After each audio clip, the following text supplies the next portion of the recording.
warmly welcome to me here on screen for this virtual planet on customer journeys. How are you doing? All together. Fine, thank you. Good. Fine, thank Good. you. Thank you. Thank you. It's a pleasure having you, even though we're meeting virtually. Now, Rickard, I would like to address the first question to you. Yes. You've been one of the first companies piloting payouts. How did that happen? First of all, I think it's customer driven. Our customer services have had several incoming calls from our customers asking us to speed up the payout process. So it was on our top. It was at the top of our wish list for many years. And but it actually started a couple of years back when we were able to launch Swish Handel. Already from the beginning. We were earlier then too. And so we had a good collaboration with our bank, and we had the contacts with Swish. And when we heard that Swish were thinking about this service, we said, okay, we want in right away. So that's why we were in the pilot. That's good. Now, Carita, I know that you're in the forefront of many of these trends that we're hearing about, new customer journeys and so forth. And I've gotten a great question for you from our audience. How did you come up with the idea scan and pay? Oh, well, it was all about getting the experience closer to the customer, make it easy, and make all the information really transparent, and information about the products was really important. Of course, we really want to make it really easy, and hey, who wants to stay in line? So we just wanted to take that way. So you wouldn't think about the payments or stay in line for that one. That's great. Well, regarding customer journeys, Patrik, I've got a question for you. And that is, what kind of value have the business app delivered to you as a company? But also, what do your employers think about this? Well, I think that we have one key service to deliver, and that is to serve gelato, serve ice cream, and luckily for us, I mean, there are often queues built up, and that is good. But at the same time, you don't want the queue to be too long. So I think one key value is that you can outsource some of the let's say the order and the payment function to the customers, so that the user actually, as maybe you saw in the film, that they can make an order and a payment with Swish, this normal Swish app, and we can actually call them to the counter when it's their turn, and that is a great value.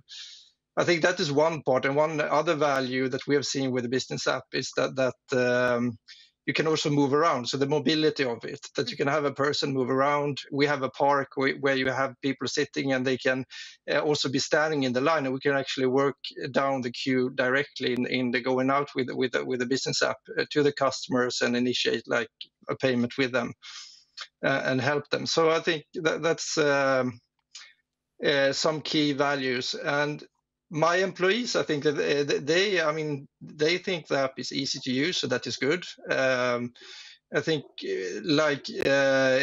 other people have been saying here that we really want to. The more you can take out, let's say, the payment part of the equation, or just interact with the customer, the better it is. So they're happy with this. Well, as a customer of yours, I can actually say that it worked out splendidly. Just so that you know, and I love your gelato. But that's another thing. Now, back to you, Carita. Do people think it's easy to onboard to you and use the app? That was actually one of the most important areas when we developed this app, is that let's make it really easy. Because there's so many places that you just need to register your name and addresses and everything. So in this case, you just download the app and you can start scanning and you pay. So we made it really easy.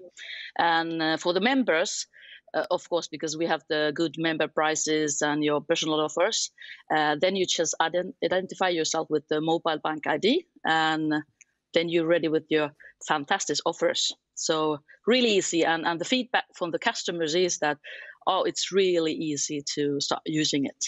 Perfect. Now, Rickard, also, follow-ups on payouts. We saw on the movie earlier, or the film that you showed earlier, with your colleague Frederick, who mentioned 75% use Swish for payouts. Is that the same number today? No, it's higher. We've passed higher. 80%. Last week we had 87% of our payouts went through Swish. Oh, there you go. There you go. Now, Anders, once again, thank you for a great presentation. How do you think that Swish contributes to the changed and all through changing retail system and digitalized retail systems? I think Carita and Coop showed a great example of what we can do with Swish.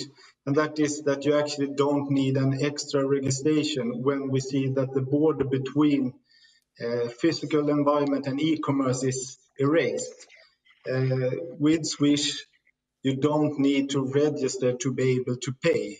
And of course, we already almost have all use enrolled to the service.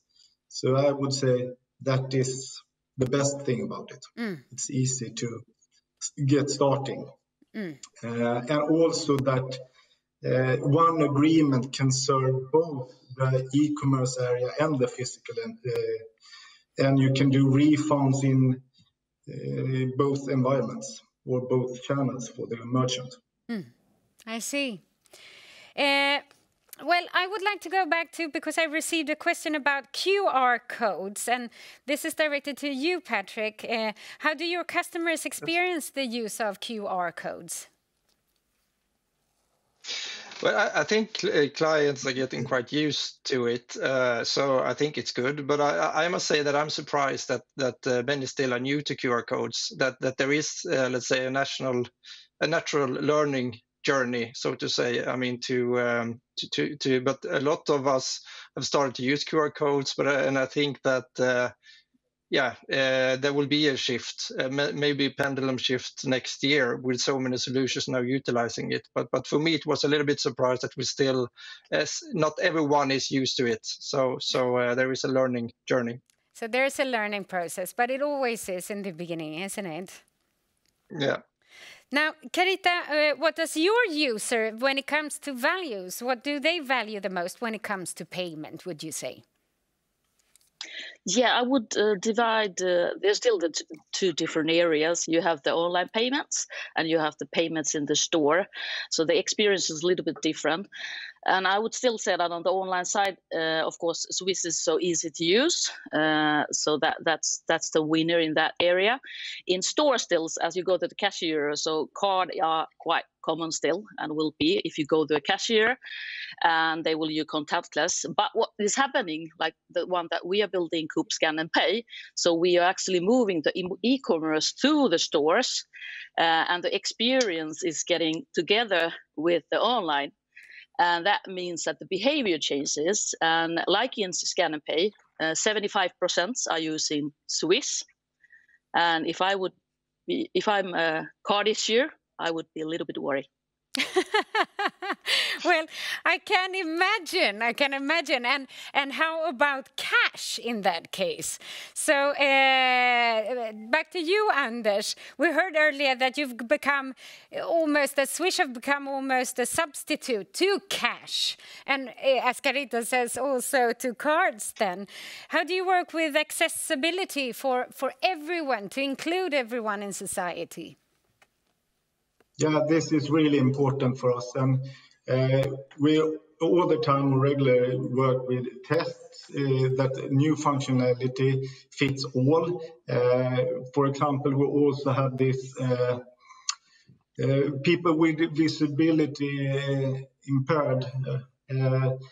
They often say that Swish is very good because you get the amount and the recipient in the Swish app instead of actually seeing it on the terminals. And you can ask Siri to read it to you. So there you have a really good thing about Swish. And then we also work with this, older people sometimes say that they are afraid of new technology, but you can see Swish have a big role in the, for example, TV program Senior Surfarna, where older people learn new technology. So that's another way we are working with it.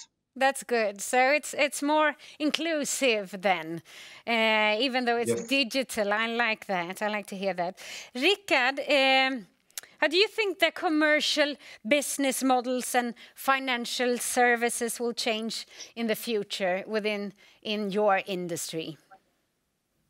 Step by step. I say like what Carita said. I mean, it has to do with friction, reducing friction. The payment part of it is something inevitable today, and it has to sort of we have to lower the barriers and make it more easy. What we think is easy today, people will think of as difficult and time consuming tomorrow. So we always have to be in a constant movement, so to speak.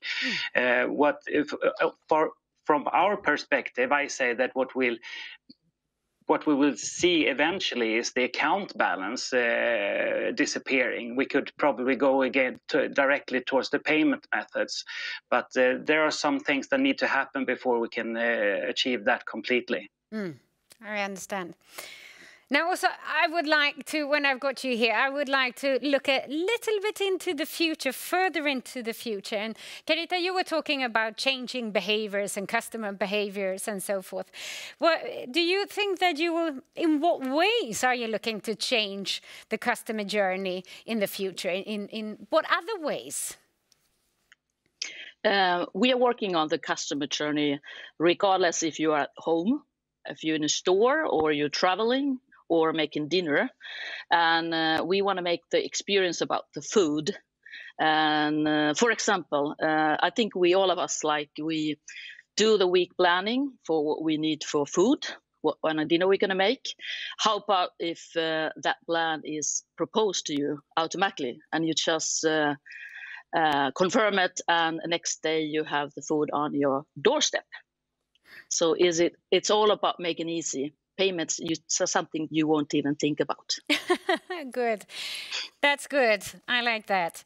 Now, we have been talking a lot, and I really feel, especially not having you with me on stage, you know, the effects of the pandemic shows all over society.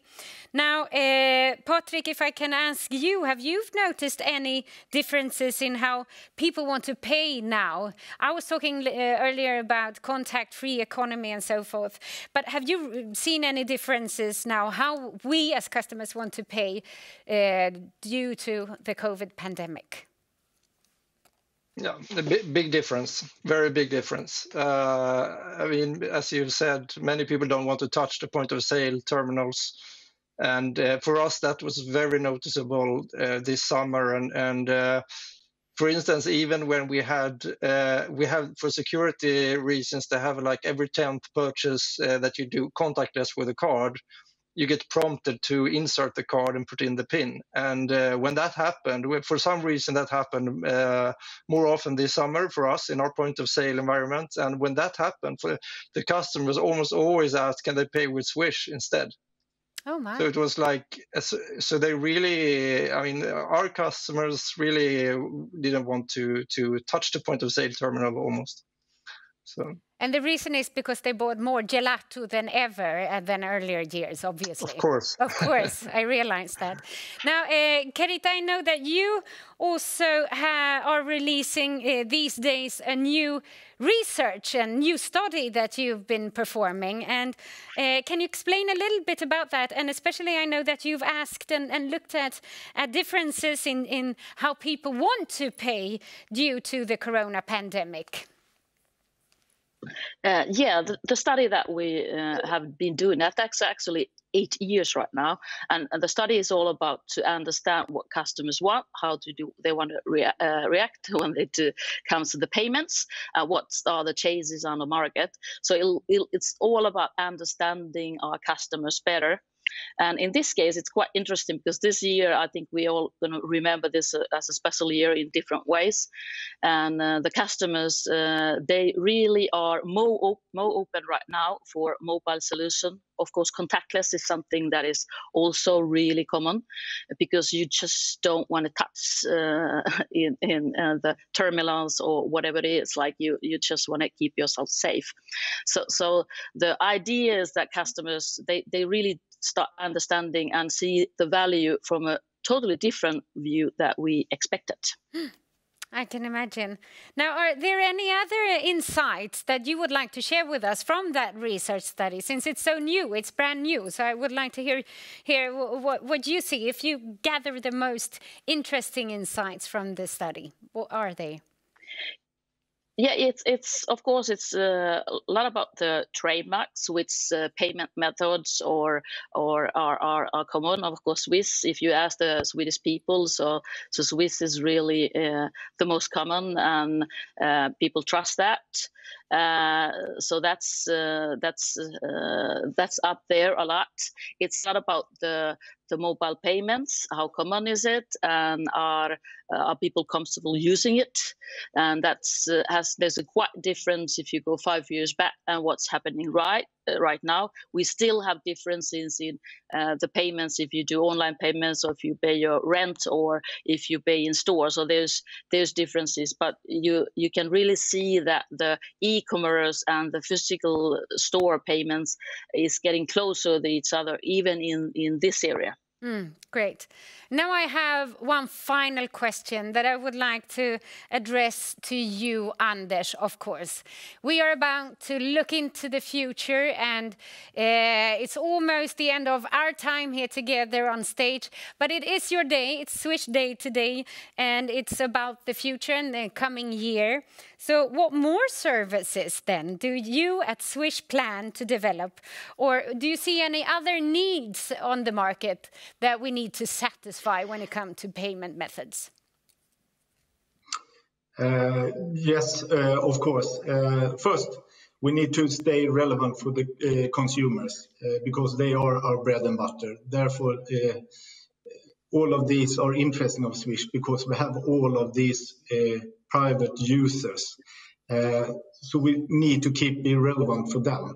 But also we need to broaden our offering towards what the bank can sell to the merchant. And one function that many companies are asking for is recurrent payments. So that will be a focus area for us.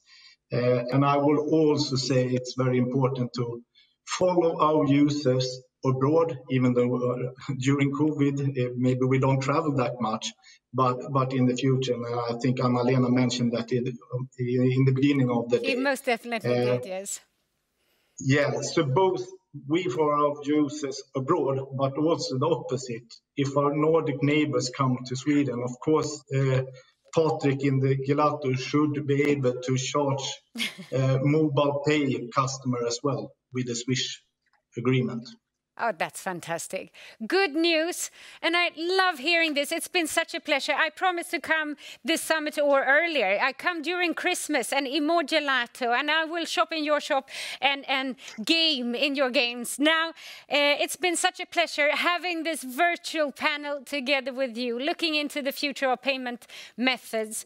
And especially, it's very heartwarming when we talk about inclusiveness and so forth. So thank you, Anders, Patrik, Carita, and Rickard. You get warm applause from every single home of every viewer here. Thank you very much.